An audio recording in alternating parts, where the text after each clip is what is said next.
जिस तरीके से भारत और पाकिस्तान के रिश्ते दिन पे दिन खराब होते जा रहे हैं, उसी को देखते हुए गृह मंत्रालय ने ये आदेश दिया है कि सभी जिला मुख्यालयों पर एक मॉक ड्रिल किया जाएगा और सेल्फ डिफेंस के लिए जो सिविलियंस हैं उनको ये जागरूक किया जाएगा कि उन्हें अपना बचाव कैसे करना है, किसी भी एयर स्ट्राइक या हवाई हमले में उन्हें अपना बचाव कैसे करना है। हम इस वक्त खड़े हैं आजमगढ़ के पुलिस लाइन में, जहाँ पर आजमगढ़ पुलिस और फायर सर्विस के लोगों द्वारा ये बताया गया है कि कैसे सेल्फ डिफेंस करना है, कैसे अपने आप को बचाना है। इसको लेकर के आजमगढ़ पुलिस अधीक्षक हेमराज मीणा ने भी अपना बयान जारी किया है और आज रात 9:30 से 9:45 तक ब्लैकआउट भी रहेगा और आप सभी से अपील भी की गई है कि 15 मिनट के लिए अपने आउटडोर की लाइटें बंद रखें, जिससे ये एक मॉक ड्रिल का हिस्सा होगा, जिससे ये एक आकलन किया जाएगा कि किसी भी ब्लैकआउट की स्थिति में या किसी भी आपातकाल की स्थिति में अपने घरों की लाइट कैसे बंद करना है। इसके बारे में डिटेल में हम सुनते हैं आजमगढ़ के वरिष्ठ पुलिस अधीक्षक हेमराज मीणा। पुलिस लाइन में मॉक ड्रिल किया गया है, क्या क्या चीज़ों पे फोकस किया गया सर? देखिए, आप सभी को जानकारी है, आज पूरे प्रदेश में सभी जनपदों में मॉक ड्रिल किया गया, जिसमें एयर स्ट्राइक होने पर किस तरह की इमरजेंसी क्रिएट होती है और क्या क्या प्रिकॉशंस सभी को लेने होते हैं, इसी के बारे में आज यहाँ पे पुलिस लाइन में मॉक ड्रिल का आयोजन किया गया था, जिसमें हमारी फायर सर्विस की जो टीमें हैं उनके द्वारा, इसके अलावा जो CMO साहब की जो टीम है, मेडिकल जो टीम है वो, और पुलिस लाइन का जो स्टाफ, QRT, इन सभी के द्वारा, इसके अलावा जो हमारे NCC स्काउट्स और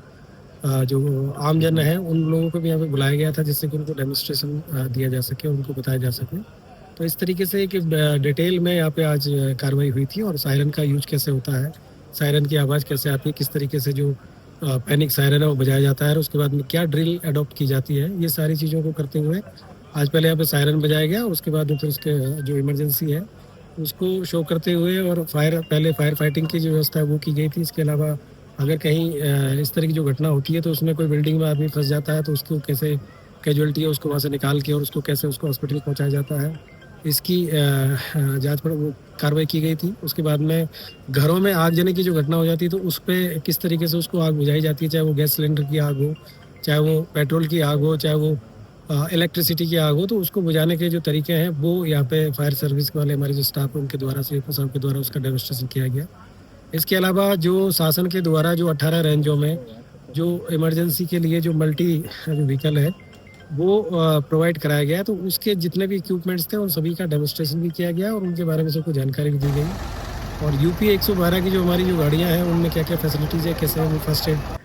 बॉक्स उनके पास में होता है और क्या क्या चीज़ें होती है, CCTV कैमरे उनके पास में है, तो इन सभी का एक पूरा एक यहाँ पे किया गया था। और इसके साथ ही साथ जो हमारा ड्रोन कैमरा है उसका इमरजेंसी के टाइम पे हम क्या कैसे उसका हम यूज करेंगे, इसकी भी हम लोगों ने आज यहाँ पे डेमोन्स्ट्रेट किया गया। तो ये पूरी जो मॉक ड्रिल थी ये कभी भी किसी तरह की कोई इमरजेंसी होती है तो उसमें हमारी जो प्रिपेयर्डनेस कैसी है, कोई घायल लोग हैं उनको कैसे एम्बुलेंस के माध्यम से हॉस्पिटल के लिए ले जाना है, कैसे ग्रीन कॉरिडोर बनाना है, इन सारी चीज़ों को विस्तृत मतलब तैयारी करने के साथ में ये जो मॉक ड्रिल यहाँ पे की गई थी और इसमें आदरणीय DIG महोदय, कमिश्नर साहब और प्रभारी जो DM साहब है वो भी यहाँ पे आए थे और आकर सभी लोगों ने यहाँ पे देखा। और NCC के जो हमारे बच्चे हैं, स्काउट्स के हमारे बच्चे हैं, इन लोगों को भी यहाँ पे ट्रेन किया गया कि ज़रूरत पड़ने पर ये लोग कैसे सिविल डिफेंस के तौर पे सभी लोग जो काम करेंगे। और यहाँ पे बड़ी मात्रा में जो महिलाएं हैं वो भी हमारी पुलिस लाइन की महिलाएं, कुछ लोग बाहर से भी यहाँ पे आए हैं, तो उन लोगों को बताया कि घरों में किस तरीके से जो ब्लैकआउट है वो कैसे करना होता है,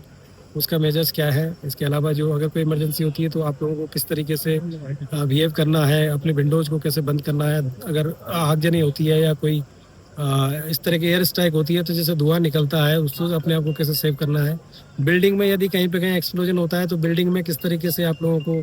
कौन सा जो हिस्सा होता है वो इम्पोर्टेंट होता है, जहाँ पे आप छुप के और मतलब अपनी जान बचा सकते हैं। और उसके बाद में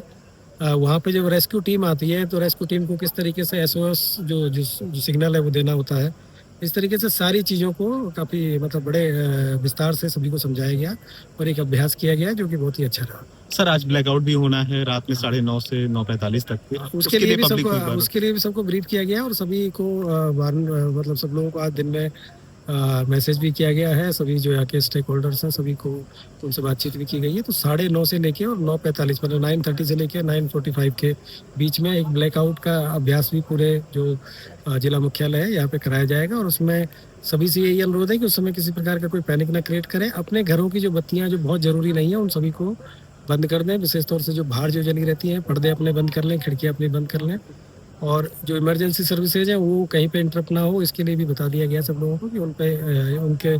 बाहर की लाइटें सिर्फ बंद करें, बाकी जो इमरजेंसी सर्विसेज है, हॉस्पिटल्स हैं और अन्य कहीं जो इस तरह के जो कार्य चल रहे हैं, तो उस पर कहीं पे किसी प्रकार का इन चीज़ों को फॉलो नहीं करना है। लेकिन बाकी जो रोड लाइट्स हैं, घरों के बाहर की जो लाइट्स हैं और जो भी इस तरह की जो लाइट है, उन सबको बंद करना है, जिससे कि एक हम लोगों को इसका भी अभ्यास हो सके कि ब्लैकआउट करना है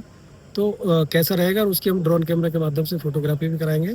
जिससे कि ऊपर से कैसा दिखता है और एयर स्ट्राइक होती है तो उसका क्या बेनिफिट होता है अगर ब्लैकआउट करने का। इन सारी चीज़ों का भी अध्ययन इसमें किया जाए।